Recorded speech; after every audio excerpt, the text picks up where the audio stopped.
കണ്ണൂരിൽ രക്ഷാപ്രവർത്തനത്തിനിടയിൽ മറ്റുള്ളവരുടെ ജീവൻ രക്ഷിക്കാൻ വേണ്ടിയുള്ള പ്രവർത്തനത്തിൽ സ്വന്തം ജീവൻ ബലിയർപ്പിച്ച രാജേഷ്, കടലിൽ കാണാതായ നീണ്ടകരയിലെ ഗൗതം കൃഷ്ണ,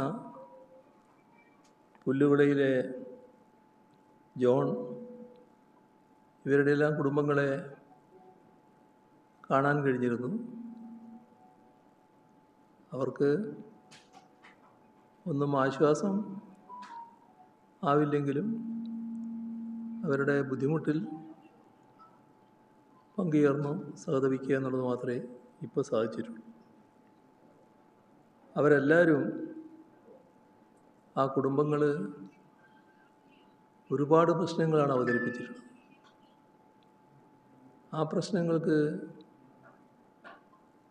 പരിഹാരമുണ്ടാകണം.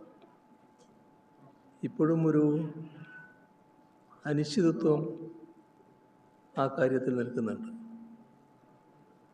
ഇപ്പോൾ മരണമടയുന്നത് കുടുംബത്തിൻ്റെ അത്താണിയായിട്ടുള്ളവരാണ്. അതോടെ കുടുംബത്തിൻ്റെ അവസ്ഥ എന്താകുമെന്നത് സാധാരണഗതിയിൽ ഊഹിക്കാവുന്നതേയുള്ളൂ. അപ്പം അങ്ങനെ നിരാലംബമാകുന്നൊരവസ്ഥ കുടുംബങ്ങൾക്കുണ്ടാകരുത്. ചിലർ ജീവിതത്തിൻ്റെ ഭാഗമായി കടങ്ങളെടുത്തിട്ടുണ്ട്. വലിയ കടബാധ്യത ഉള്ളവരുണ്ട്. അതോടൊപ്പം താമസിക്കാൻ സൗകര്യപ്രദമായ വീടില്ലാത്തവരുണ്ട്. അപ്പം ഇത്തരം കുടുംബങ്ങളെ പ്രത്യേകമായി തന്നെ കണക്കിലെടുത്ത്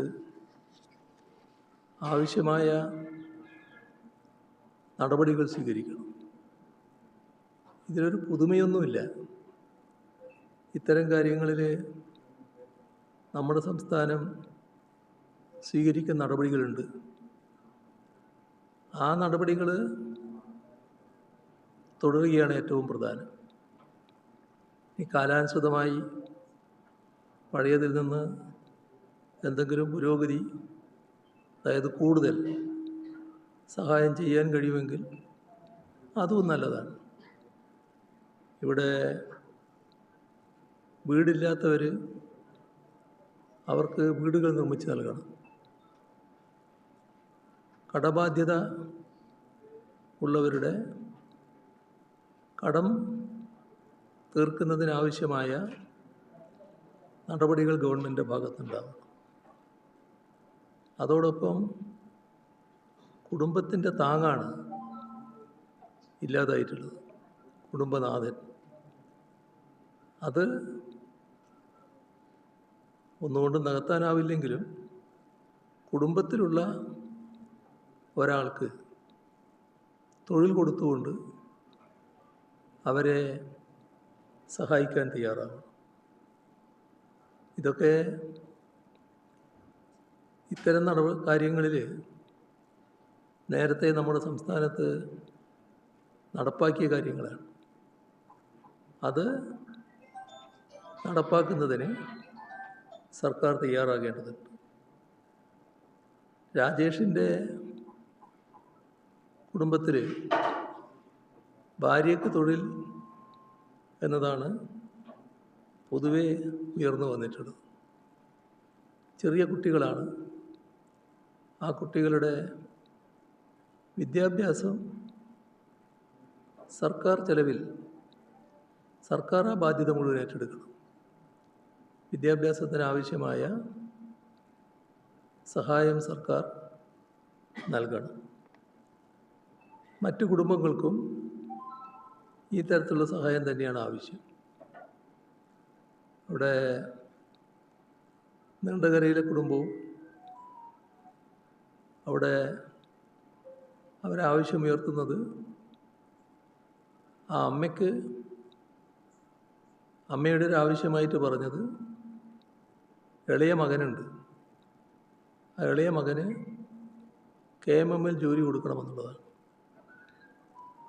അപ്പോൾ സർക്കാർ ഇത്തരം കാര്യങ്ങളിൽ ഉണർന്ന് പ്രവർത്തിക്കുന്ന നിലയുണ്ടാവണം.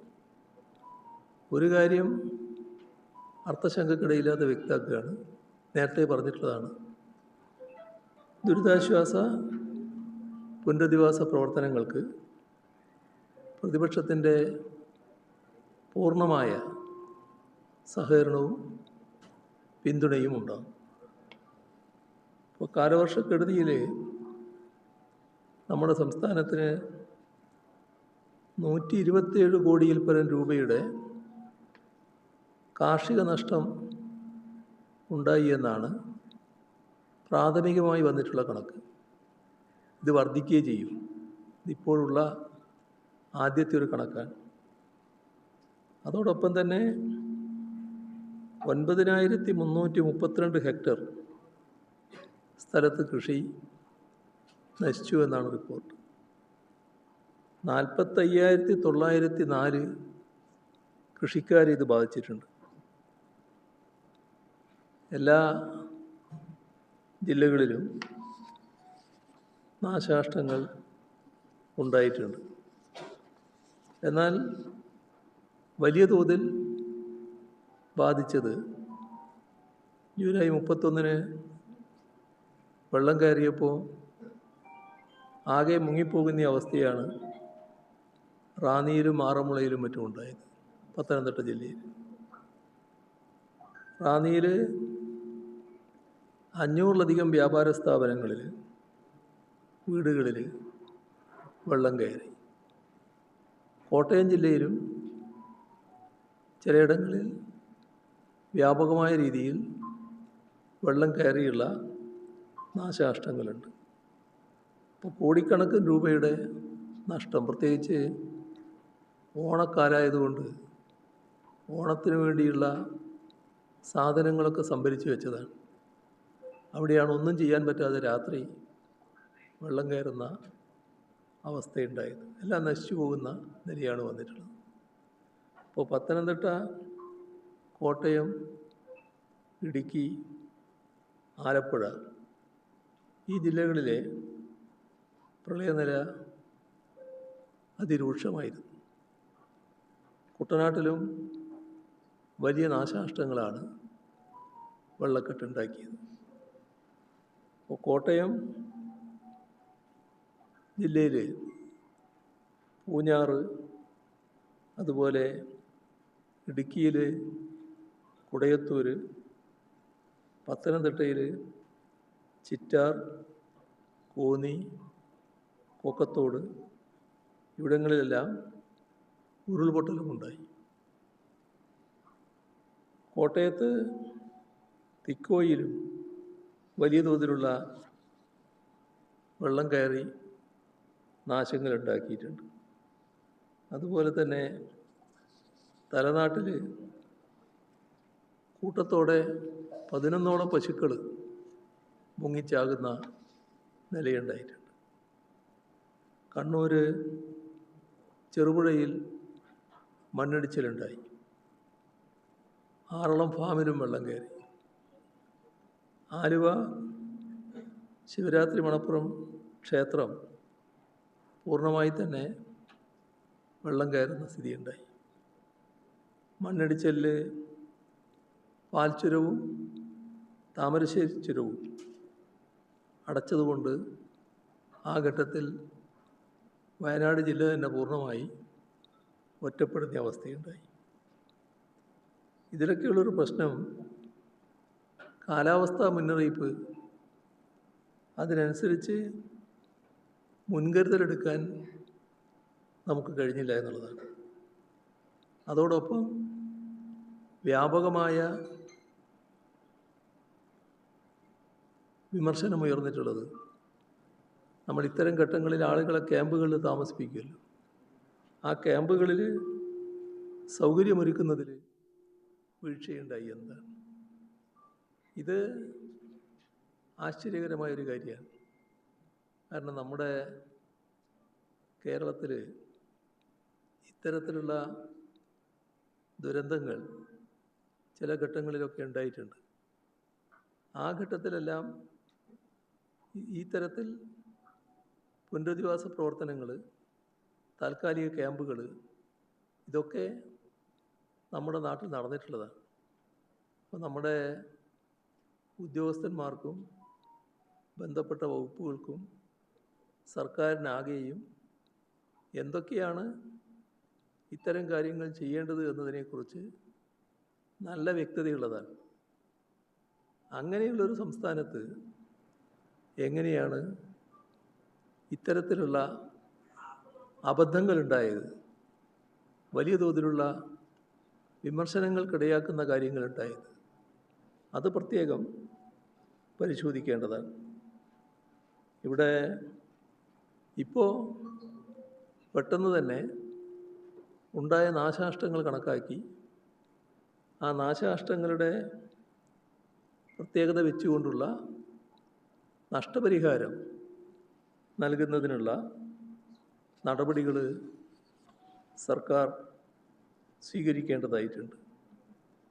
സർക്കാർ ബന്ധപ്പെട്ട വിവരങ്ങൾ ശേഖരിക്കുക, നാശത്തിൻ്റെ കണക്ക് റവന്യൂ ഡിപ്പാർട്ട്മെൻറ്റ് പെട്ടെന്ന് തന്നെ ലഭ്യമാക്കുക, ഇതാണ് സാധാരണഗതിയിൽ വേണ്ടത്. പക്ഷേ ഗുരുതരമായ വീഴ്ച ഈ കാര്യങ്ങളിലും സംഭവിച്ചിട്ടുണ്ട് എന്ന് കാണാതിരിക്കരുത്. അതിൽ റവന്യൂ വകുപ്പിനെക്കുറിച്ച് തന്നെ വിമർശനങ്ങൾ ഉയരുന്നുണ്ട്. നമ്മുടെ സംസ്ഥാനത്ത് മത്സ്യത്തൊഴിലാളികൾക്ക് ആവശ്യമായ ജാഗ്രതാ മുന്നറിയിപ്പ് നൽകുക എന്നത് ഇത്തരം ഘട്ടങ്ങളിൽ ഏറ്റവും പ്രധാനമാണ്.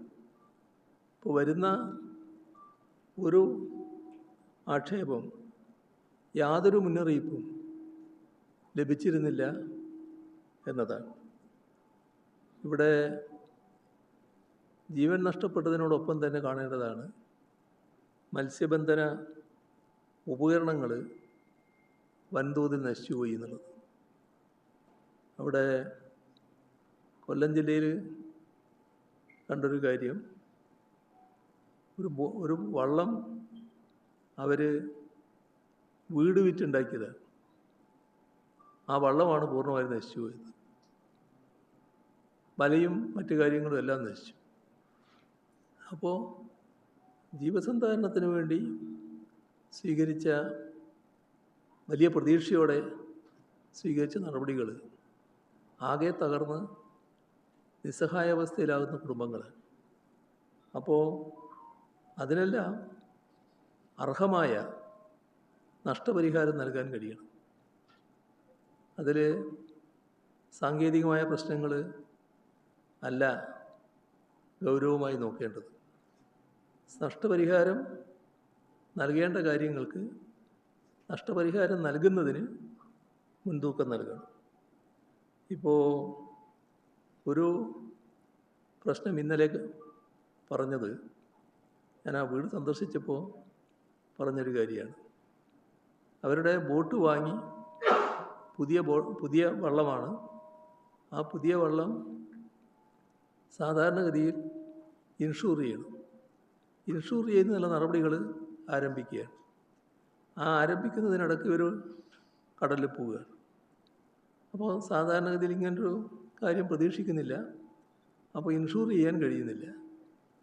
ഇതിൻ്റെ സാങ്കേതികമായ മറ്റു ചില കാര്യങ്ങൾ പൂർത്തിയാക്കാൻ കഴിയാത്തത് കൊണ്ടാണ് ഇൻഷുറൻസ് ഇല്ലാത്തത്. അപ്പോൾ ഇത്തരം കാര്യങ്ങളിൽ സർക്കാർ തന്നെ ചില അയവേറിയ സമീപനം സ്വീകരിക്കേണ്ടതായിട്ട് വരും. അപ്പോൾ ഇൻഷുറൻസ് ഉണ്ടല്ലോ എന്ന് സാധാരണ ആൾക്ക് കണക്കാക്കാം. പക്ഷേ പ്രത്യേക സാഹചര്യത്തിൽ ഇൻഷുറൻസ് ഇല്ലാത്തതുകൊണ്ട് പ്രത്യേകമായ സഹായം സർക്കാർ നൽകുന്ന നില സ്വീകരിക്കണം. അതേപോലെ തന്നെ ഇവിടെ കടലിൽ പോയവരുടെ കാര്യത്തിൽ അവർ അപകടത്തിൽപ്പെട്ടപ്പോൾ ആ അപകടത്തിൽപ്പെട്ട ആദ്യ മണിക്കൂറുകൾ വളരെ ഫലപ്രദമായ രക്ഷാപ്രവർത്തനം നടക്കേണ്ട സമയമാണ്. പക്ഷേ വലിയ തോതിലുള്ള കൃത്യവിലോപം ഉണ്ടായി എന്നതാണ് ഈ കുടുംബങ്ങൾക്കും തീരദേശത്താകെയും നാട്ടിലും ഉള്ള അഭിപ്രായം. അത് എന്തുകൊണ്ടാണ് സംഭവിച്ചത്? ഇവിടെ ഇത്തരം ഘട്ടങ്ങളിൽ സ്വീകരിക്കേണ്ട നടപടികൾ അറിയാത്തവരല്ല നമ്മുടെ വകുപ്പുകൾ. മുൻകാല അനുഭവമുണ്ട്. എന്തുകൊണ്ട് ഇത്തരമൊരു അപകടം ഉണ്ടായപ്പോൾ പെട്ടെന്ന് ഉണർന്ന് പ്രവർത്തിക്കാൻ കഴിഞ്ഞില്ല? ഒരു പ്രകൃതി ദുരന്തമുണ്ടാകുന്ന ഘട്ടത്തിൽ രാഷ്ട്രീയമായ ആരോപണങ്ങൾ ഉന്നയിക്കേണ്ട ഘട്ടമല്ല. അതുകൊണ്ട് തന്നെ അത്തരം കാര്യങ്ങളിലേക്ക് ഞങ്ങളിപ്പോൾ പോകുന്നില്ല. പക്ഷേ വ്യാപകമായി വിമർശനമുയരുമ്പോൾ അത് പരിശോധിക്കാൻ സർക്കാരിന് ബാധ്യതയുണ്ട്. നമ്മൾ എല്ലാ ദുരന്തത്തിലും കണ്ടതാണ്, ദുരന്തഘട്ടത്തിൽ എല്ലാം മറന്ന് രക്ഷാപ്രവർത്തനത്തിന് സർക്കാരിനോടൊപ്പം സഹകരിച്ച് ജനങ്ങളാകെ ഇറങ്ങാറാണ് പതിവ്. പക്ഷേ സർക്കാർ ചെയ്യേണ്ട കാര്യങ്ങൾ ചെയ്യണമല്ലോ. അതിവിടെ ഉണ്ടായോ? അതാണ് ഗൗരവമായ പ്രശ്നം. അതിന് സർക്കാരിൻ്റെ ഏറ്റവും പ്രധാനപ്പെട്ട ഒരു ഭാഗം പ്രവർത്തനങ്ങൾ ഏകോപിപ്പിക്കലാണ്. ആ ഏകോപിപ്പിക്കൽ പലതരത്തിലുണ്ട്. ഇവിടെ ചെയ്യേണ്ട കാര്യമുണ്ട്.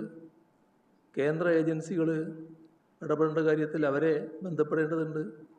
നമ്മുടെ നാട്ടിൽ ഇതുമായി ബന്ധപ്പെട്ട് സഹായിക്കാൻ വരുന്നവരെ ആ സഹായം സ്വീകരിക്കുന്നതിനുള്ള ക്രമീകരണങ്ങൾ ഉണ്ടാക്കേണ്ടതുണ്ട്. ഇങ്ങനെ പലതരത്തിലുള്ള ഏകോപനം ഇവിടെ ഫലപ്രദമായി ഉണ്ടായോ? ഇത്തരം പ്രദേശങ്ങളിൽ നാം പരിശോധിക്കാൻ വേണ്ടി പറയുകയാണ്, സർക്കാരിൻ്റെ സാന്നിധ്യമുണ്ടായോ? അതാണ് ഏറ്റവും ഗൗരവമായ പ്രശ്നം. നമ്മുടെ നാട്ടിൽ മുൻകാലങ്ങളിൽ ദുരന്തങ്ങളുണ്ടായപ്പോൾ ആ ദുരന്തം തന്നെയാണ്. പക്ഷേ രക്ഷാപ്രവർത്തനം, ആശ്വാസ നടപടികൾ, തൽക്കാലം അവരെ താമസിപ്പിക്കൽ, അവിടെയുള്ള സൗകര്യങ്ങൾ ഒരുക്കൽ, ഇത്തരം കാര്യങ്ങളിലൊക്കെ വലിയ തോതിലുള്ള ഇടപെടലും ക്രമീകരണങ്ങളും ഒരുക്കിയിരുന്നു എന്നുള്ളത് നമ്മുടെ എല്ലാം അനുഭവത്തിലുള്ളതാണല്ലോ. അതിലാണ് വീഴ്ച സംഭവിച്ചിട്ടുള്ളത്. ഇപ്പോൾ ഒരു പരാതി, കുടുംബങ്ങൾക്കുള്ള പരാതി, അപകടത്തിൽപ്പെട്ടു, ആ വിവരം അറിഞ്ഞു, അവരെ രക്ഷപ്പെടുത്തുന്നതിന് ഹെലികോപ്റ്റർ വഴിയുള്ള ശ്രമം നടത്തണം എന്ന പൊതുവിലുള്ള ആവശ്യമുയർന്നു. പക്ഷേ അത് പരിഗണിച്ചു പോലുമില്ല എന്ന അഭിപ്രായമാണ്, എന്ന വികാരമാണ് ഈ കുടുംബങ്ങൾക്കാകെയുള്ളത്. ഇവിടെ എന്തെല്ലാം സംഭവിച്ചു? അതിന് വിഴിഞ്ഞത്ത് കാണാതായ മത്സ്യത്തൊഴിലാളി ജോൺ മത്യാസിൻ്റെ മകള്, നീണ്ടകരയിലെ കുടുംബത്തിലെ 3 പേർ നഷ്ടപ്പെട്ട വീട്ടമ്മ, ഇവരൊക്കെ സർക്കാർ ഓഫീസുകൾക്ക് മുന്നിൽ, തെരുവിൽ, മാധ്യമങ്ങൾക്ക് മുന്നിൽ വിലപിക്കുന്ന ദയനീയ കാഴ്ചയല്ലേ നമുക്ക് കാണേണ്ടി വന്നത്? എന്തുകൊണ്ടാണ് അത്തരമൊരു ഘട്ടത്തിൽ ഫലപ്രദമായ നടപടികൾ സ്വീകരിക്കാൻ കഴിയാതിരുന്നത് എന്നത് നാം ഗൗരവമായി കാണണം. ഇതൊരു വിമർശനമായി ഉന്നയിക്കുന്ന കാര്യമല്ല, ഇതൊരു അനുഭവമാണ്. നമ്മുടെ സംസ്ഥാനത്തുണ്ടായൊരു ദുരനുഭവം. ആ ദുരനുഭവം ആവർത്തിക്കരുത്. സർക്കാർ ഇത്തരം ഘട്ടങ്ങളിൽ ഉണർന്ന് പ്രവർത്തിക്കാൻ തയ്യാറാകണം. അങ്ങനെ കഴിയണമെങ്കിൽ ഉണ്ടായ വീഴ്ച പൂർണ്ണമായി ഉൾക്കൊള്ളുന്ന അവസ്ഥയുണ്ടാവണം. ആ വീഴ്ച ഉൾക്കൊണ്ടുകൊണ്ട് ഇനി അത്തരം വീഴ്ചകൾ സംഭവിക്കാതിരിക്കാനുള്ള ജാഗ്രതയാണ് ഉണ്ടാകേണ്ടത്. ഇവിടെ ശ്രദ്ധിക്കേണ്ട കാര്യം, ദിവസങ്ങൾ 10 ദിവസമൊക്കെ കഴിഞ്ഞിട്ട് സർക്കാരുമായി ബന്ധപ്പെട്ട ഒരു മന്ത്രിയും മറ്റും ഒരു സ്ഥലത്തെത്തിപ്പെടുക എന്ന് പറഞ്ഞാൽ അതുണ്ടാക്കുന്ന വികാരം എത്ര വലുതായിരിക്കും ആ കുടുംബത്തിന്. അതിലാണ് ആവർത്തിച്ച് പറയുന്നത്, ഇത്തരം കാര്യങ്ങളിൽ ആദ്യഘട്ടം മുതൽക്കേ മന്ത്രിമാർ അവിടെ ക്യാമ്പ് ചെയ്തുകൊണ്ട് ഫലപ്രദമായി നേതൃത്വം കൊടുക്കുന്ന അവസ്ഥയാണ് ഉണ്ടായിരുന്നത്. എന്തുകൊണ്ടാണ് നമ്മുടെ സംസ്ഥാനത്തെ മന്ത്രിമാരിൽ പലർക്കും ദിവസങ്ങളോളം ഈ സ്ഥലത്തേക്ക് എത്താൻ പറ്റാതിരുന്നത്? അതിൻ്റെ അർത്ഥം എന്താ? ഒരു മന്ത്രിയും ദിവസങ്ങളോളം ഒരു സ്ഥലത്തെത്തുന്നില്ല എന്നാണ്. അങ്ങനെ സംഭവിക്കാമോ? അപ്പം അതാണ് ഗൗരവമായി എടുക്കേണ്ടത്. അത് ആവർത്തിക്കാതിരിക്കാനുള്ള ശ്രദ്ധ ഉണ്ടാവണം. എന്നാൽ ഇതുമായി ബന്ധപ്പെട്ട് നടത്തിയ ചില പരാമർശങ്ങൾ അത് വലിയ തോതിൽ വിമർശനമുയർത്തുന്ന അവസ്ഥയുണ്ടായിട്ടുണ്ട്. അതിൽ മുഖ്യമന്ത്രി തന്നെ പറഞ്ഞതായിട്ട് കാണുന്നത്, ആദ്യമായല്ല മത്സ്യത്തൊഴിലാളികളെ കടലിൽ കാണാതെ പോകുന്നത്.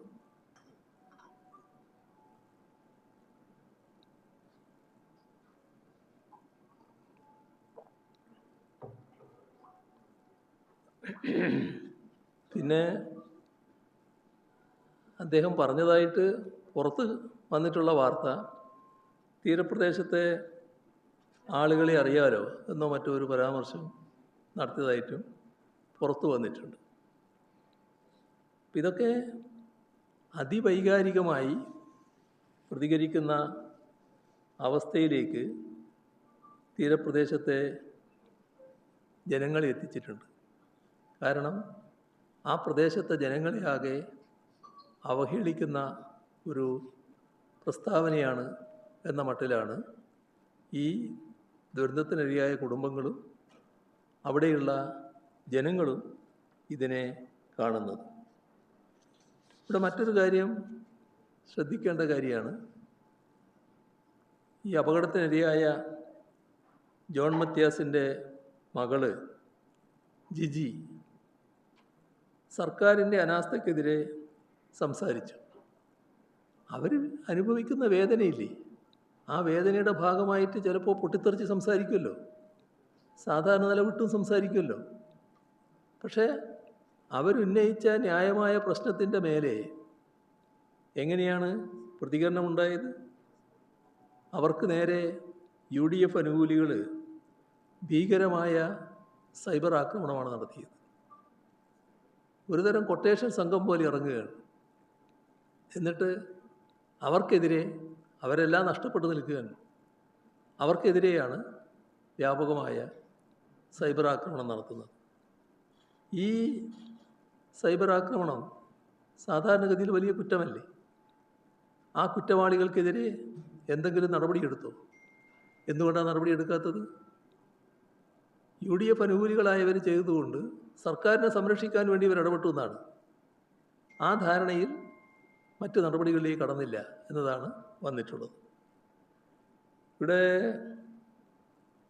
ഏറ്റവും പ്രധാനപ്പെട്ട പ്രശ്നം ഇതിൻ്റെ ആദ്യ മണിക്കൂറുകൾ, ആ ഘട്ടത്തിൽ ഉണ്ടായ നിസ്സംഗത തന്നെയാണ്. അടിയന്തര സാഹചര്യങ്ങൾ ഒരുപാട് നമുക്ക് നേരിടേണ്ടി വന്നിട്ടുണ്ട്. ആ ഘട്ടങ്ങളിലെല്ലാം വലിയ തോതിൽ സഹായം നമുക്ക് നമ്മുടേതല്ലാത്തവരിൽ നിന്ന് ലഭിച്ചിട്ടുണ്ട്. ഞാൻ ഉദ്ദേശിക്കുന്നത് നമ്മുടെ ഏജൻസികളല്ലാത്ത എന്നാൽ കേന്ദ്ര ഏജൻസികൾ. ആ കേന്ദ്ര ഏജൻസികളുടെ സഹായം വിവിധ ഘട്ടങ്ങളിൽ നമ്മുടെ സംസ്ഥാനം സ്വീകരിച്ചിട്ടുണ്ട്. എൻ്റെ അനുഭവം പറയാൻ, ഇത്തരം അപകടങ്ങൾ ഉണ്ടാകുന്ന ഘട്ടത്തിൽ കേന്ദ്ര ഏജൻസികളെ ബന്ധപ്പെട്ടാൽ ഒരു പ്രയാസവുമില്ലാതെ അവർ സഹായിച്ചിട്ടുണ്ട് എല്ലാ ഘട്ടത്തിലും. പക്ഷേ ഇവിടെ എന്താ നമുക്ക് കേൾക്കാൻ കഴിഞ്ഞത്? BJPയുടെ സംസ്ഥാന അധ്യക്ഷൻ പറയുകയാണ്, ഒരു മന്ത്രി എന്നെ ബന്ധപ്പെട്ടു, നിങ്ങൾ സഹായിക്കണമെന്ന് പറഞ്ഞു. അങ്ങനെ ഞാൻ ബന്ധപ്പെട്ടു. ആ ബന്ധപ്പെട്ടതിൻ്റെ ഭാഗമായി സഹായങ്ങൾ ചെയ്തിട്ടുണ്ട്. എന്താണിത്? നമ്മുടെ നാടിൻ്റെ അനുഭവത്തിൽ അങ്ങനൊരു വശമില്ല. ഇവിടെ ഏതെല്ലാമോ ദുരന്തങ്ങൾ ഉണ്ടായിട്ടുണ്ടല്ലോ. ഒരുപാട് ദുരന്തങ്ങൾ നമ്മൾ നേരിട്ടിട്ടുണ്ടല്ലോ.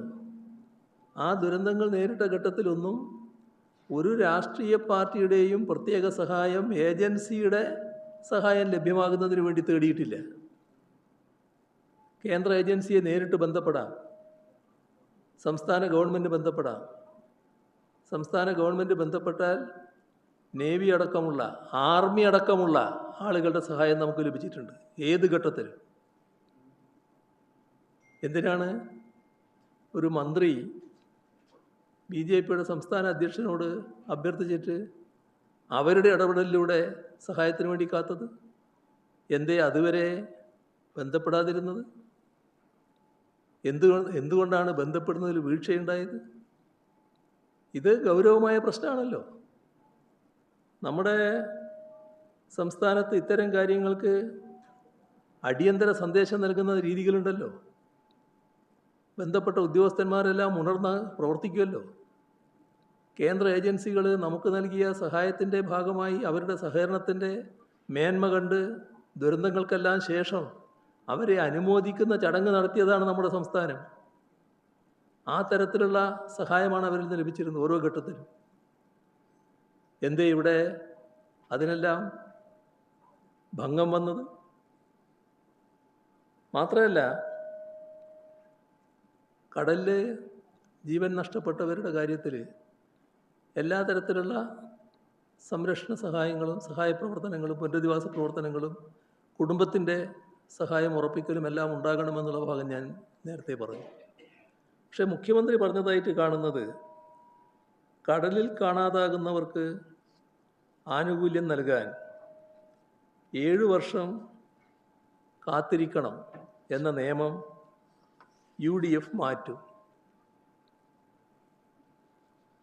അത് അദ്ദേഹം കാര്യങ്ങൾ മനസ്സിലാക്കാത്ത ഒരാളാണെങ്കിൽ എന്തോ അറിയാതെ പറഞ്ഞു പോയതാണെന്ന് പറയാം.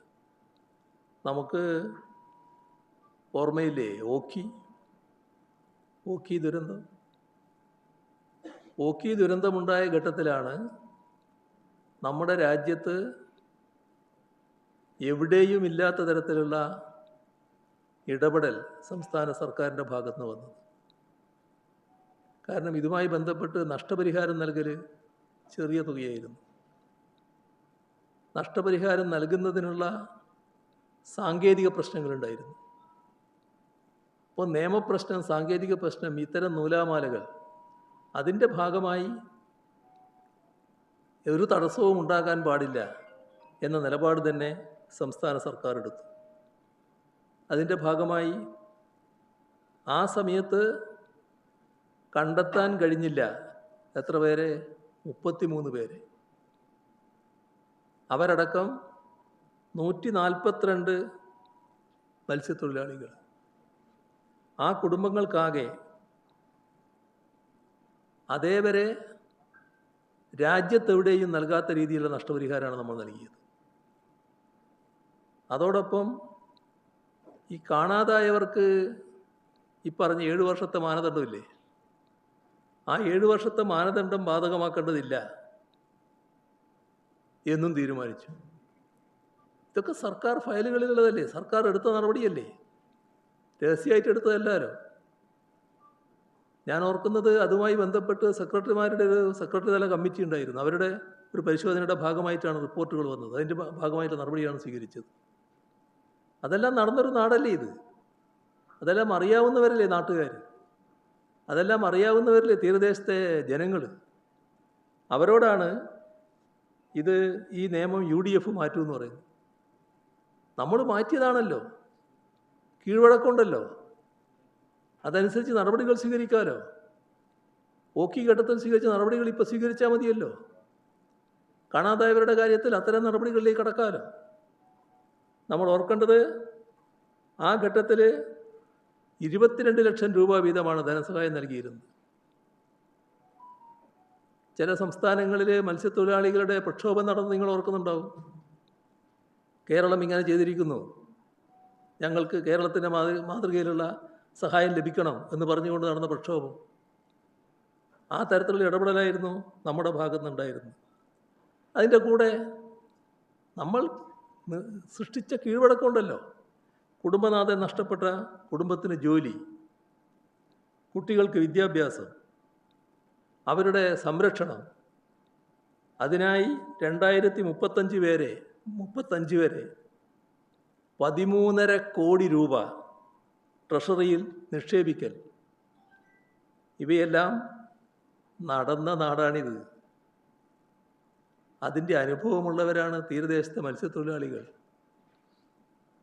അത് നമ്മൾ ഓർക്കാതിരിക്കരുത്. അപ്പോൾ ഒരു നിയമ സാങ്കേതിക നൂലാമാലകളും ഇതിനൊന്നും തടസ്സമായി വന്നിട്ടില്ല. അപ്പോൾ ആ വസ്തുതകൾ മുഖ്യമന്ത്രി പരിശോധിച്ചിട്ടില്ല എന്നാണ് തോന്നുന്നത്. ഏതായാലും ഇതെല്ലാം ഉണ്ട് എന്ന് അദ്ദേഹത്തെ ഓർമ്മിപ്പിക്കുകയാണ്. നമ്മുടെ ജനങ്ങൾ തെറ്റിദ്ധരിക്കാൻ പാടില്ലല്ലോ. മുഖ്യമന്ത്രിയും പറയുന്ന കാര്യങ്ങൾ വസ്തുതാപരമായിരിക്കണമല്ലോ. അതുകൊണ്ടാണ് ഇത്രയും കാര്യങ്ങൾ ഓർമ്മിപ്പിക്കേണ്ടി വന്നത്. അതേപോലെ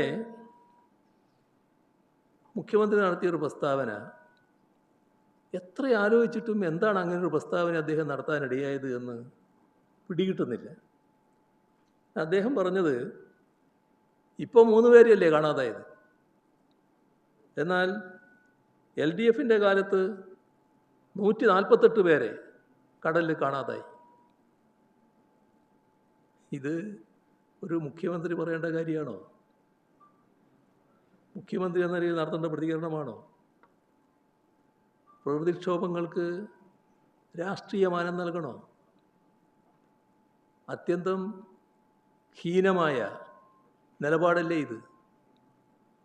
അങ്ങനൊരു നിലപാട് സംസ്ഥാന മുഖ്യമന്ത്രിയുടെ ഭാഗത്ത് ഉണ്ടാകാൻ പാടുണ്ടോ? നമ്മുടെ നാട്ടിൽ ഓരോ കാലത്തും വിവിധ രീതിയിലുള്ള പ്രശ്നങ്ങളുണ്ടായിട്ടുണ്ട്. കടൽക്ഷോഭം, ചുഴലിക്കാറ്റ്, കാലാവസ്ഥാ വ്യത്യാസം മൂലമുള്ള മറ്റു ദുരന്തങ്ങൾ, ഇതെല്ലാം വരുമ്പോഴാണല്ലോ നമ്മളെല്ലാവരെയും വേദനിപ്പിക്കുന്ന അപകടങ്ങൾ സംഭവിക്കുന്നത്. അത്തരത്തിൽ ഒന്നായിരുന്നു ഓഖി. അതിനു മുൻപ് നമ്മുടെ നാട്ടിലും തമിഴ്നാടിൻ്റെ തീരത്തും സുനാമി ആഞ്ഞടിച്ചു. എത്ര വലിയ നഷ്ടമാണ് ഉണ്ടാക്കി വെച്ചത്. അപ്പോൾ ദുരന്തങ്ങളിലെ മരണനിരക്കുകളോ കാണാതെ പോയവരുടെ എണ്ണമോ എടുത്ത് താരതമ്യം ചെയ്യുന്നതിൽ എന്ത് യുക്തിയാണുള്ളത്? അങ്ങനെ ചെയ്യാൻ പാടുണ്ടോ? അതാണ് ആലോചിക്കേണ്ടത്. ഇവിടെ സംഭവിച്ച വീഴ്ചകൾ പൂർണ്ണമായിട്ട് ഉൾക്കൊള്ളുക എന്താണ് പ്രധാനം. ആ വീഴ്ചകൾ മറച്ചു വെക്കാൻ മരണങ്ങളെ വെച്ചുള്ള താരതമ്യത്തിലേക്ക് കടക്കരുത്. അത് സാധാരണ രീതിയല്ല. അങ്ങേയറ്റത്തെ ഹൃദയശൂന്യമായ നിലപാടാണത്. അത്തരമൊരു നിലപാട് സംസ്ഥാന മുഖ്യമന്ത്രിയിൽ നിന്നുണ്ടാകാൻ പാടില്ല. ഇവിടെ അദ്ദേഹം പറഞ്ഞതുകൊണ്ട് ഒരു കാര്യം കൂടി ഓർമ്മിപ്പിക്കുകയാണ്. ആ കാലത്ത് LDFൻ്റെ കാലത്ത് തെരച്ചിലിലും രക്ഷാപ്രവർത്തനത്തിലും ഒരു തരത്തിലുള്ള പരാതിയും ആരുടെ ഭാഗത്തു നിന്നും ഉയർന്നിരുന്നില്ല. ഇവിടെ മുഖ്യമന്ത്രിയുടെ അവകാശവാദം മറ്റൊരു അവകാശവാദം പുറപ്പെടുവിച്ചു. ഡ്രോണും ഹെലികോപ്റ്ററും ഉപയോഗിച്ച് ചരിത്രത്തിൽ ആദ്യമായാണ് തെരച്ചിൽ നടത്തുന്നത് എന്ന്. ഇത് പഴയ കാലത്ത് ഉള്ള സംഭവങ്ങൾ പൂർണ്ണമായി മറച്ചു വെക്കലാണ്. ദുരന്ത സമയത്ത് എയർഫോഴ്സിൻ്റെ, നേവിയുടെ ഹെലികോപ്റ്ററുകൾ, കപ്പലുകൾ അതെല്ലാം ഇവിടെ രംഗത്തിറങ്ങിയിരുന്നു. നൂറുകണക്കിന് തൊഴിലാളികളെ രക്ഷപ്പെടുത്താനും കഴിഞ്ഞിരുന്നു. ഇതെല്ലാം നമ്മുടെ നാടിൻ്റെ അനുഭവമല്ലേ? അത് മറന്നുപോയോ? അപ്പോൾ വർഷങ്ങൾക്ക് മുൻപ് നമ്മുടെ നാടിൻ്റെ ദുരന്തത്തിൽ ഹെലികോപ്റ്ററുകൾ ഉപയോഗിച്ചിട്ടുണ്ടല്ലോ. ഇതാദ്യമാണെന്ന് പറയുന്നത് ശരിയാണോ?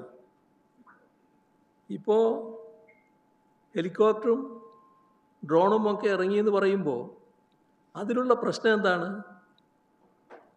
നമ്മൾ സാധാരണ പറയാറില്ലേ, റോഡ് ആക്സിഡൻറ്റിലൊക്കെ ഗോൾഡൻ അവറിനെ പറ്റി പറയാറില്ലേ? ആ ഗോൾഡൻ അവർ എന്ന് പറയുന്നത് ഈ അപകടം നടന്ന ആദ്യ മണിക്കൂറുകളാണ്. ആ ഘട്ടത്തിൽ നമുക്ക് നീങ്ങാൻ കഴിഞ്ഞില്ല എന്നുള്ളതാണ് ഇതിനകത്തുള്ള പരാതി. അതാണ് ഗൗരവമായിട്ട് കാണേണ്ടത്. ഇപ്പോൾ മന്ത്രിമാർ ഇത്തരം ഘട്ടങ്ങളിൽ സംസാരിക്കുമ്പോൾ അല്പം ശ്രദ്ധിക്കുന്നത് നല്ലതാണ്. ഒരു മന്ത്രി സംസാരിച്ചത് കടലിൽ കാണാതായാൽ മൃതദേഹങ്ങൾ കിട്ടാൻ ദിവസങ്ങൾ എടുക്കാറുണ്ട്. അത് സർക്കാർ തെരച്ചിൽ നടത്താഞ്ഞിട്ടല്ല. ഇതാണ് പ്രതികരണം. ഈ പ്രതികരണം എത്ര കണ്ട് മുറിവ് നമ്മുടെ ഈ ദുരന്തത്തിനിരയായ കുടുംബങ്ങൾക്ക് ഉണ്ടാക്കുമെന്നത് അദ്ദേഹം ഓർമ്മിച്ചില്ല എന്നാണ് തോന്നുന്നത്. ഏതായാലും ഇത്തരം കാര്യങ്ങളൊന്നും സാധാരണഗതിയിൽ പറയേണ്ട ഒരു ഘട്ടമല്ല ഇത്. പക്ഷേ വല്ലാത്ത വ്യാപകമായ വീഴ്ചകൾ സംഭവിച്ചപ്പോൾ മേലത് ആവർത്തിക്കാതിരിക്കണമെങ്കിൽ ഇതൊന്ന് ചൂണ്ടിക്കാണിക്കണമല്ലോ എന്ന് തോന്നിയതുകൊണ്ടാണ് ഇത്രയും കാര്യങ്ങൾ പറയാൻ നിർബന്ധിതമായത്. ഒരു കാര്യം ഉറപ്പിച്ച് പറയാണ്, ദുരന്തത്തിനിരയായ മത്സ്യത്തൊഴിലാളി കുടുംബങ്ങളുടെ കണ്ണീരൊപ്പുന്നതിനാവശ്യമായ കാര്യക്ഷമമായ തെരച്ചിൽ നടത്താനുള്ള നടപടികൾ സർക്കാർ അടിയന്തരമായി സ്വീകരിക്കണം. അതോടൊപ്പം കുടുംബങ്ങൾക്ക് നേരത്തെ പറഞ്ഞ രീതിയിലുള്ള എല്ലാ സംരക്ഷണ നടപടികളും സർക്കാരിൻ്റെ ഭാഗത്തു നിന്ന് ഉണ്ടാകണം. ഇതാണ് പൊതുവെ ഈ ഘട്ടത്തിൽ പറയാനുള്ള കാര്യം. ഒരു പ്രശ്നമുള്ളത്, നമ്മുടെ സംസ്ഥാനത്ത്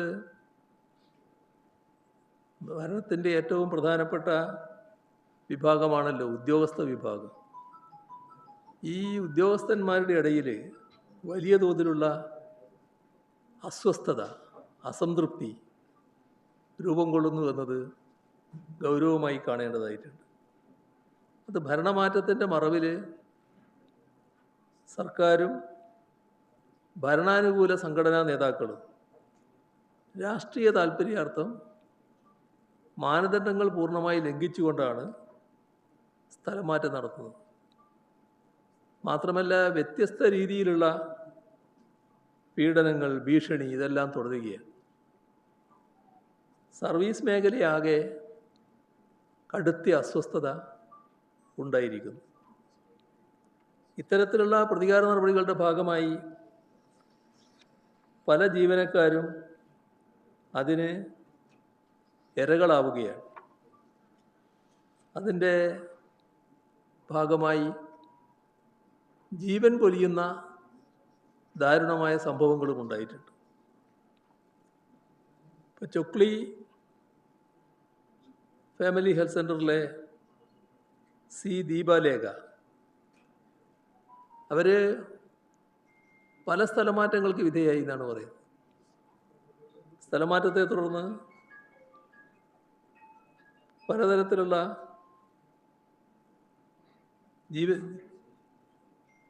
ജീവനൊടുക്കുന്ന ഹൃദയാഘാതമാണ് ദീപലേഖയ്ക്ക് സംഭവിച്ചത്. അവർ കുഴഞ്ഞു വീണ് മരണപ്പെടുന്ന അവസ്ഥയുണ്ടായി. മറ്റൊരു പരാതി ഇതിൻ്റെ കൂട്ടത്തിൽ വന്നത് കാസർഗോഡ് സീനിയർ ക്ലർക്ക് ആശാരത അവർ ആത്മഹത്യ ചെയ്യുന്ന നിലയുണ്ടായി എന്നും ആക്ഷേപങ്ങൾ ഉയർന്നിട്ടുണ്ട്. പരിയാരം മെഡിക്കൽ കോളേജിലെ സീനിയർ ഡോക്ടറാണ് KV രാധാമണി. ദശാബ്ദങ്ങളായിട്ട് ജോലി ചെയ്യുന്നവരാണ്. അവരെ രോഗികളുടെ മുന്നിൽ വെച്ച് ഒരു ഭരണാനുകൂല സംഘടന NGO അസോസിയേഷൻ നേതാക്കളാണെന്നാണ് പറയുന്നത്, അവർ ഭീഷണിപ്പെടുത്തുന്നു. ഭീഷണിപ്പെടുത്തുക എന്ന് പറഞ്ഞാൽ കേൾക്കാൻ പറ്റാത്ത അറപ്പുളവാക്കുന്ന വാക്കുകളാണെന്നാണ് പറയുന്നത്.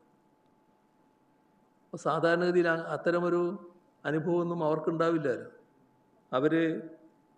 അവർക്ക് ഹൃദയാഘാതമുണ്ടാകുന്നു.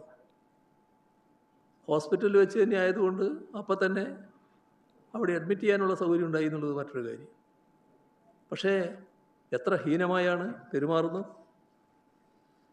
കോഴിക്കോട് ജില്ലയിൽ ഒരു പോലീസ് ഉദ്യോഗസ്ഥൻ കൊളത്തൂർ പുതുക്കുടി സുബിൻലാൽ ഇത്തരം ക്രമവിരുദ്ധ സ്ഥലമാറ്റത്തിൽ മനംനൊന്നുകൊണ്ട് ജീവനൊടുക്കുന്ന അവസ്ഥയുണ്ടായി. ഇവിടെ നമ്മുടെ തിരുവനന്തപുരത്ത് നടന്നൊരു സംഭവം അതീവ വിചിത്രമായൊരു കാര്യമാണ്. തിരുവനന്തപുരം ഐരാണിമുട്ടം സാമൂഹ്യാരോഗ്യ കേന്ദ്രത്തിൽ സന്ദർശനം നടത്തിയ ആരോഗ്യമന്ത്രിയുടെ പ്രൈവറ്റ് സെക്രട്ടറി ഒരു സീനിയർ വനിതാ മെഡിക്കൽ ഓഫീസറോട് ഔമര്യാദയായി പെരുമാറി. ആരായി പ്രൈവറ്റ് സെക്രട്ടറി? നമ്മൾ കാണേണ്ടത്, ഞാൻ ആ സെക്രട്ടറി ആരെന്നല്ല ചോദിക്കുന്നത്, പ്രൈവറ്റ് സെക്രട്ടറി എന്ന സ്ഥാനം എന്താണെന്ന് മനസ്സിലാക്കാൻ തയ്യാറാകണം. പ്രൈവറ്റ് സെക്രട്ടറി ഈ ബന്ധപ്പെട്ട മന്ത്രിയുടെ പ്രൈവറ്റ് സെക്രട്ടറിയാണ്. അയാൾ മന്ത്രിയല്ല. മന്ത്രി പോകുന്നത് പോലെ പോയി സന്ദർശിക്കാനും പരിശോധിക്കാനും പ്രൈവറ്റ് സെക്രട്ടറിക്ക് അധികാരമില്ല, അവകാശമില്ല. ഈ കേരളത്തിൽ ഒരു ഘട്ടത്തിലും അത്തരം നടപടികൾ ഉണ്ടായിട്ടില്ല. ചെയ്യാൻ പാടില്ലാത്തൊരു കാര്യമാണ്. ഇവരെ സഹായിക്കുന്നവർ മനസ്സിലാക്കേണ്ട ഒരു കാര്യമുണ്ട് കേട്ടോ. സഹായിക്കുന്ന ധാരാളം ആളുകൾ നിങ്ങളുടെ കൂട്ടത്തിലുള്ളത് കൊണ്ട് ഞാൻ പറയുകയാണ്, ഇത്തരം കാര്യങ്ങൾ സഹായിക്കാൻ നിൽക്കരുത്. നാടിൻ്റെ ഒരു ക്രമമുണ്ട്. ആ ക്രമം തെറ്റിച്ചു പോകുന്നതിനെ അത് ക്രമം തെറ്റിക്കലാണ് എന്ന് തന്നെ പറയാൻ തയ്യാറാവണം. അല്ലെങ്കിൽ നാളെ അത് ആപത്തുണ്ടാക്കും. നാം വിചാരിക്കാത്ത തരത്തിലുള്ള ആപത്തിലേക്ക് എത്തിക്കും. ഈ പ്രൈവറ്റ് സെക്രട്ടറി മന്ത്രിക്ക് പകരമായിട്ട് ഇടപെടേണ്ട ആളല്ല. മന്ത്രിയെ സഹായിക്കാൻ ആവശ്യമായ നടപടികളെയൊക്കെ സ്വീകരിക്കാം. പക്ഷേ ഒരു തരത്തിലും മന്ത്രിക്ക് പകരമായി സന്ദർശിക്കാനോ ഭരണ നടപടികൾ ഇടപെടാനോ പ്രൈവറ്റ് സെക്രട്ടറിക്ക് അധികാരമില്ലാത്തതാണ്.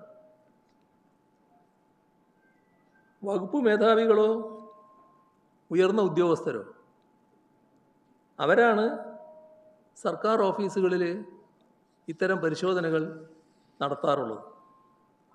അപ്പോൾ ആരോഗ്യമന്ത്രിയേക്കാൾ മുകളിൽ താൻ എന്ന ഭാവത്തിലാണോ ഈ പ്രൈവറ്റ് സെക്രട്ടറി നിൽക്കുന്നത് എന്ന് പരിശോധിക്കുന്നത് നല്ലതാണ്.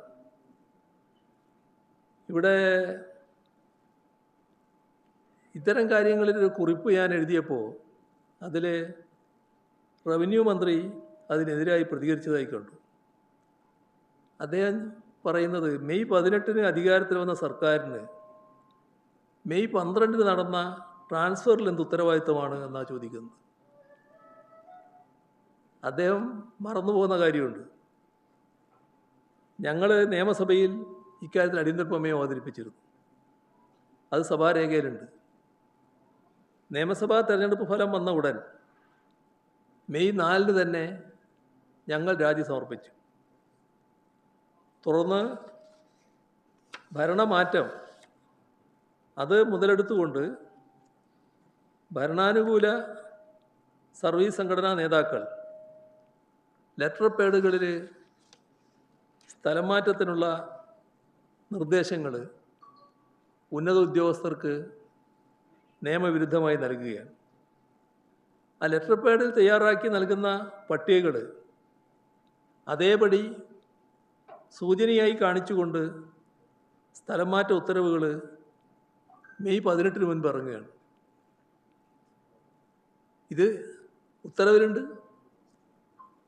ഇത് നമ്മുടെ സിവിൽ സർവീസിൻ്റെ ചരിത്രത്തിൽ ഒരു കാലത്തും ഇല്ലാത്തൊരു കാര്യമാണ്, കേട്ടുകേൾവിയില്ലാത്ത കാര്യമാണ്.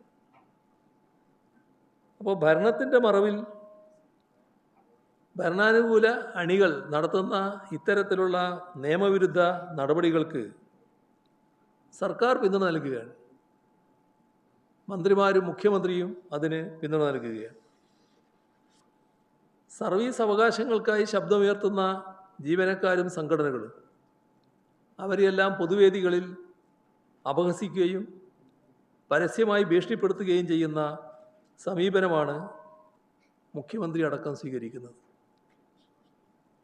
ട്രാൻസ്ഫറുകൾ പൊതു മാനദണ്ഡം അനുസരിച്ചാണ്. ഇനിയും ട്രാൻസ്ഫർ നടത്തും എന്ന് മാനദണ്ഡ വിരുദ്ധമായി ട്രാൻസ്ഫറുകൾ നടത്തുന്നൊരു സ്ഥലത്ത് മുഖ്യമന്ത്രി തന്നെ പറയുന്ന അവസ്ഥ വന്നാൽ പിന്നെ എവിടെയാണ് എത്തുക കാര്യങ്ങൾ? ഇത് ഭരണരംഗത്തെ തീർത്തും അസ്വസ്ഥമാക്കുന്ന ഒന്നാണ്. ഇപ്പോൾ സർക്കാർ ജീവനക്കാരുടെ ജീവനും ആത്മാഭിമാനത്തിനും വില കൽപ്പിക്കാത്ത ക്രമവിരുദ്ധമായ നിലപാടുകൾക്കെതിരെ ശക്തമായ പ്രതിഷേധമാണ് ഇന്ന് സംസ്ഥാനത്ത് ഉയർന്നു വരുന്നത്. സിവിൽ സർവീസിനെ ഈ ചുരുങ്ങിയ മാസങ്ങൾ കൊണ്ട് ഭരണകൂട ഭീകരതയുടെ കുരുതിക്കളമാക്കുകയാണ് സർക്കാർ ചെയ്തിട്ടുള്ളത്. ഇത്രയാണ് ആമുഖമായി പറയാനുള്ളത്. ഈ മോഹൻദാസിൻ്റെ കാര്യത്തിൽ വല്ലാത്തൊരു ഒത്തുകളിയാണ് ഇവിടെ ഉണ്ടായിട്ടുള്ളത്. കാരണം മോഹൻദാസ് ചെയ്ത നടപടി ആർക്കും ന്യായീകരിക്കാൻ കഴിയുന്നില്ല.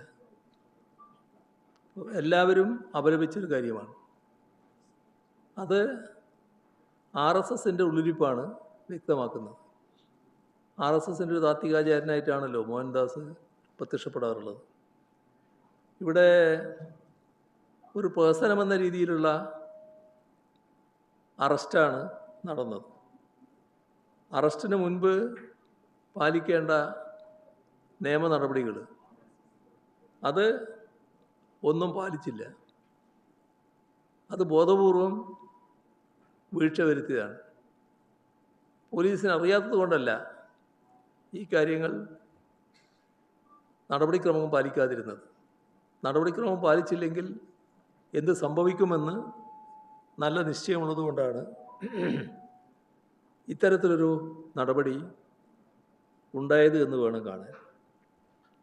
അപ്പോൾ പ്രാഥമിക നടപടിക്രമങ്ങൾ പോലും അറിയാത്തവരാണ് കേരളത്തിലെ പോലീസ് സേന എന്ന് ആർക്കെങ്കിലും പറയാൻ പറ്റൂ? വളരെ ഫലപ്രദമായി പ്രവർത്തിക്കുന്ന കാര്യക്ഷമതയുള്ള ഒരു പോലീസ് സേന തന്നെയാണ് കേരളത്തിലുള്ളത്. അപ്പോൾ അവർ ബോധപൂർവം മറ്റെന്തോ നിർദ്ദേശത്തിൻ്റെ ഭാഗമായി ഇങ്ങനെ ചെയ്യാനുണ്ടായിട്ടുള്ളത്. അതാണ് നമ്മൾ കാണേണ്ട കാര്യം. ഇവിടെ ചോദിച്ച ചോദ്യത്തിൽ ഉണ്ടാകുന്ന മറ്റൊരു ഭാഗം, കേന്ദ്ര ഗവൺമെൻറ് മെറ്റയെ ഉപയോഗിച്ചുകൊണ്ട് സ്വീകരിക്കുന്ന നടപടികളിൽ വ്യാപകമായ വിമർശനം പൊതുവെ ഉയർന്നിട്ടുണ്ട്. ആ രീതിയിലുള്ള നടപടികൾ ഇവിടെയും വരുന്നു എന്ന് വേണം കാണാൻ. ഇപ്പോൾ ജന്തർ മന്ദറിലെ യുവജന പ്രക്ഷോഭത്തിന് ശേഷം സമരവുമായി ബന്ധപ്പെട്ട പോസ്റ്റുകൾക്കും റീലുകൾക്കും ഫേസ്ബുക്ക്, ഇൻസ്റ്റഗ്രാം എന്നിവയിൽ മെറ്റ നിയന്ത്രണം ഏർപ്പെടുത്തിയിരിക്കുന്നു. അപ്പോൾ കേന്ദ്ര സർക്കാരിൻ്റെ ആവശ്യപ്രകാരമാണ് ഇത്തരത്തിലൊരു സെൻസറിങ് നടപടി ഉണ്ടായിട്ടുള്ളത്. അപ്പോൾ അതേ പാതയിലാണ് UDF സർക്കാരും നീങ്ങുന്നത്. ഇവിടെ ഒരു പ്രശ്നം ഉയർന്നു വന്നത് തൂഫാൻ നടപടിയുടെ ഭാഗമായി ഒരാൾ അറസ്റ്റ് ചെയ്യപ്പെട്ടല്ലോ. ആ അറസ്റ്റ് ചെയ്യപ്പെട്ടയാൾ മുഖ്യമന്ത്രിയുടെ സോഷ്യൽ മീഡിയ കോർഡിനേറ്റർ എന്ന് അവകാശപ്പെടാറുണ്ട് പോലും. അപ്പോൾ അദ്ദേഹമാണ് ഈ മയക്കുമരുന്ന് കേസിൽ അറസ്റ്റിലാവുന്നത്. അപ്പോൾ ഇതുമായി ബന്ധപ്പെട്ട് എല്ലാ മാധ്യമങ്ങളും വാർത്തകൾ നല്ല നിലക്ക് നൽകുകയും സംപ്രേഷണം ചെയ്യുകയൊക്കെ ചെയ്തു. പക്ഷേ ഫേസ്ബുക്ക് ഉൾപ്പെടെയുള്ള സോഷ്യൽ മീഡിയ പ്ലാറ്റ്ഫോമുകളിൽ നിന്ന് ഈ വാർത്ത നീക്കം ചെയ്യപ്പെടുന്നതായിട്ട് വാർത്തകൾ വരികയാണ്. ഇപ്പോൾ ബി ജെ പി സർക്കാരിൻ്റെ പരോക്ഷമായ സഹായം ഇക്കാര്യത്തിൽ സർക്കാരിന് ലഭിക്കുന്നുണ്ട്, നമ്മുടെ സംസ്ഥാന സർക്കാരിന് ലഭിക്കുന്നുണ്ട്. ഇപ്പോൾ ലഹരിക്കെതിരെ തൂഫാൻ നല്ല രീതിയിലുള്ള പ്രവർത്തനവുമായി മുന്നോട്ട് പോകുന്നുവെന്ന് സർക്കാർ തന്നെ അവകാശപ്പെടുന്ന ഘട്ടത്തിലാണ് ഓപ്പറേഷൻ തൂഫാനിൽ നടന്ന അറസ്റ്റ് സർക്കാർ തന്നെ പൂഴ്ത്തിവെക്കുന്ന നിലയുണ്ടാകുന്നു. ഇപ്പോൾ വസ്തുതാപരമായ ഒരു വാർത്ത അത് നീക്കം ചെയ്യിക്കാൻ സാധാരണഗതിയിൽ നിയമപരമായി കഴിയില്ല. അപ്പോൾ സംസ്ഥാന സർക്കാരിൻ്റെ ഇടപെടൽ കൊണ്ട് മാത്രമാണ് ഇത്തരമൊരു നീക്കം ചെയ്യൽ സംഭവിച്ചിട്ടുള്ളത്. അപ്പോൾ സെൻസർഷിപ്പ് ആ രീതിയിൽ ഏർപ്പെടുത്തുന്നത് തീർത്തും ഏകാധിപത്യപരമായ കാര്യമാണ്. അതിനോട് ഒരു തരത്തിലും യോജിക്കാനാവില്ല. അത് അവരാലോചിക്കേണ്ട കാര്യമാണ്. എന്താണ് ഇത്തരം ആളുകളുമായിട്ട് എങ്ങനെയുള്ള ബന്ധമാണെന്നൊക്കെ അവർ പറയേണ്ട കാര്യമാണ്. ഞാൻ പറയുന്നത് ആ ബന്ധത്തിൻ്റെ കാര്യം മാത്രമല്ല. ബന്ധം ഇയാൾ മയക്കുമരുന്നിൻ്റെ ആളാണെന്നറിയാതെയും ബന്ധം വരാമല്ലോ. മയക്കുമരുന്നിൻ്റെ ഭാഗമായി നടപടികൾ വന്നാൽ അയാളെ സംരക്ഷിക്കുന്ന നടപടി എന്തുകൊണ്ടാണ് വരുന്നത്? അത് വരാൻ പാടില്ല. ആ നടപടികൾ നിയമപരമായിട്ട് നടക്കണമല്ലോ. നിയമപരമായിട്ട് നടപടികൾ തുടരുന്നതിന് തടസ്സം ഉണ്ടാക്കരുതല്ലോ. അപ്പോൾ ഇതിൻ്റെ വാർത്തകൾ സോഷ്യൽ മീഡിയയിൽ വരാൻ പാടില്ല എന്നൊരു നിർബന്ധം എന്തിനാണ്? അതൊരു സംരക്ഷണമാണ്. അപ്പോൾ നിങ്ങൾ ചോദിക്കുന്ന ചോദ്യത്തിൻ്റെ ഉൾപ്പൊരുളിന് യോജിക്കുന്നതാണത്. അതിപ്പോഴും നിലനിൽക്കുന്നതാണ് കാണുന്നത്. ഞാൻ ആ ഭാഗം ഉന്നയിച്ചിട്ടില്ല. അത് ഞാൻ കാണുന്നത് നടപടി നല്ല നിലക്ക് സ്വീകരിക്കണം എന്നുള്ളതാണ്. അങ്ങനെയാണെങ്കിൽ ഇത് ചെയ്യാൻ പാടില്ലല്ലോ. നിങ്ങൾ യൂത്ത് കോൺഗ്രസിൻ്റെ ഭാഗമല്ല എന്ന് യൂത്ത് കോൺഗ്രസ് പറയുന്നുണ്ടെങ്കിൽ നല്ലത്.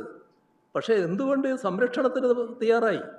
എന്തുകൊണ്ട് ഈ വാർത്ത ഈ സോഷ്യൽ മീഡിയയിൽ വരാൻ പാടില്ല എന്ന നിലപാടെടുത്തു? അതല്ലേ പ്രധാനം. ചീഫ് സെക്രട്ടറി സർക്കാരിൻ്റെ ഏറ്റവും പ്രധാനപ്പെട്ട പ്രതിനിധിയാണ്. സർക്കാർ തലത്തിലുള്ള എല്ലാ കാര്യങ്ങൾക്കും ഔദ്യോഗികമായിട്ട് മന്ത്രിമാരെ പോലെ തന്നെ പ്രതിനിധീകരിച്ച് സംസാരിക്കാൻ ബാധ്യസ്ഥനായ ആളാണ് ചീഫ് സെക്രട്ടറി. അപ്പോൾ അത് സർക്കാരിൻ്റെ അഭിപ്രായമാണ്. ഈ വന്ദേ മാതരം പെട്ടെന്നുണ്ടായൊരു പ്രശ്നമില്ലല്ലോ. വന്ദേ മാതരം കുറേ കാലമായിട്ട് ചർച്ച ചെയ്തുകൊണ്ടിരിക്കുകയാണല്ലോ. സത്യപ്രതിജ്ഞാ ചടങ്ങ് തൊട്ട് തുടങ്ങിയല്ലോ. സത്യപ്രതിജ്ഞാ ചടങ്ങിൽ പൂർണ്ണമായിട്ട് ആലപിച്ചതിനെ പറ്റിയാണല്ലോ ഏറ്റവും വലിയ വിമർശനം വന്നത്. ഇത് കഴിഞ്ഞിട്ട് ഇത്തരമൊരു സർക്കുലർ പോയി എന്ന് വന്നപ്പോൾ ഒരു മന്ത്രി കയറി പറഞ്ഞു അത് ഗവർണറുടെ നിർദ്ദേശമാണ്. ലോക് ഭവൻ പറയുന്നത് ഞങ്ങൾ അങ്ങനെ ഒരു നിർദ്ദേശം നൽകിയിട്ടില്ല. അപ്പോൾ എന്താണിതൊക്കെ? ഇത്രയും ഗൗരവമായൊരു പ്രശ്നത്തിൽ കോൺഗ്രസിൻ്റെ നിലപാടിൽ നിന്ന് വ്യത്യസ്തമായൊരു നിലപാട്, ഈ രാഷ്ട്രം പൊതുവിൽ അംഗീകരിച്ച നിലപാടിൽ നിന്ന് വ്യത്യസ്തമായൊരു നിലപാട് എന്തുകൊണ്ട് ഒരു കോൺഗ്രസ് മുഖ്യമന്ത്രിയുള്ള സംസ്ഥാനത്ത് നടക്കുന്നു? അതല്ലേ പ്രശ്നം. അപ്പോൾ അതിനോട് യോജിക്കാൻ കഴിയില്ല, അംഗീകരിക്കാൻ കഴിയില്ല.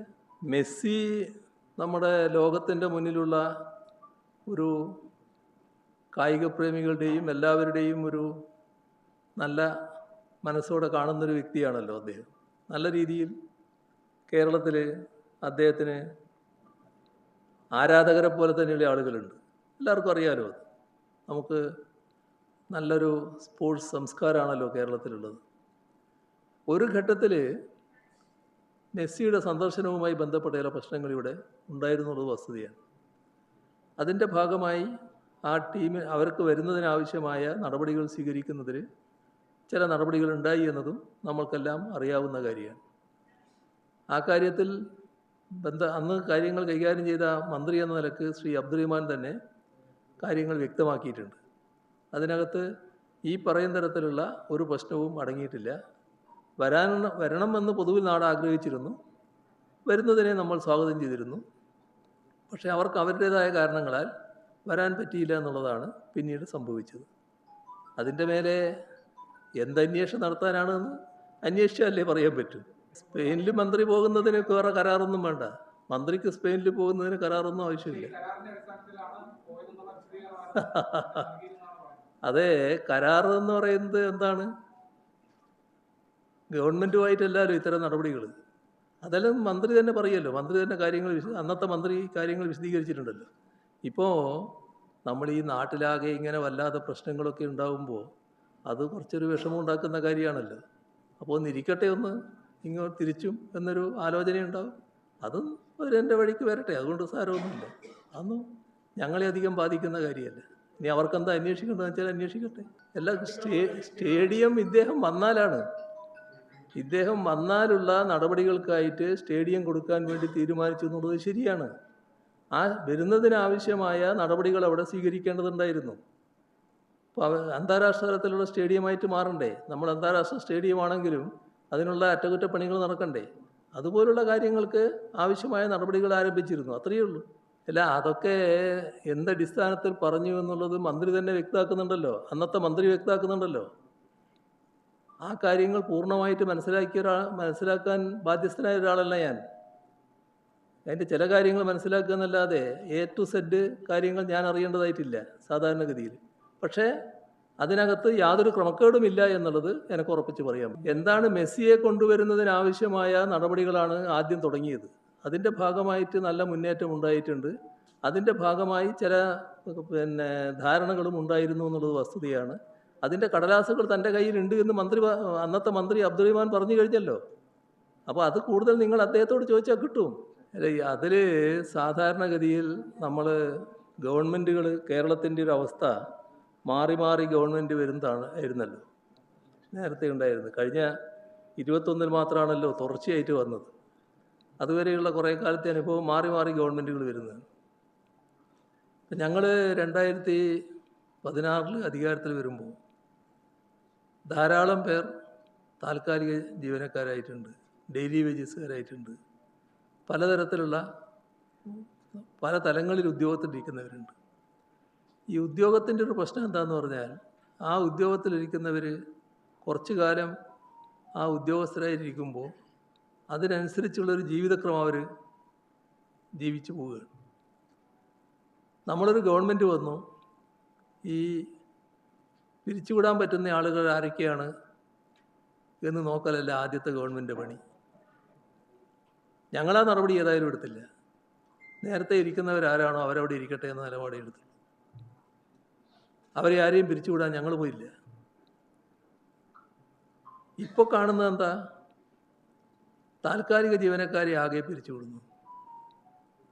ഈ പറഞ്ഞ കുടുംബശ്രീ അടക്കമുള്ള മേഖലകളിൽ വലിയ തോതിലുള്ള അസ്വസ്ഥതകളുണ്ടാകും. 10,000-കണക്കിന് ആളുകളാണ് ഇപ്പോൾ തൊഴിലില്ലാത്തവരായിട്ട് മാറുന്നത്. എത്ര ക്രൂരമായ നടപടിയാണെന്ന് നോക്കണം. അങ്ങനൊരു ഗവൺമെൻറ് ചെയ്യാൻ പാടുണ്ടോ? ഇതെല്ലാം എന്തിനാണ്? ഇത്തരം നിയമനങ്ങളുടെ പിന്നിലുള്ള സാധാരണ നടക്കാൻ പാടില്ലാത്ത കാര്യങ്ങൾ നടത്തിക്കുന്നതിനുള്ള വഴിവിട്ട നീക്കങ്ങളാണ്. അതാണ് ഉണ്ടാകുന്നത്. അപ്പോൾ അത് ഒരു ഗവൺമെൻറ്റിന് ഭൂഷണമായിട്ടുള്ള കാര്യമല്ല.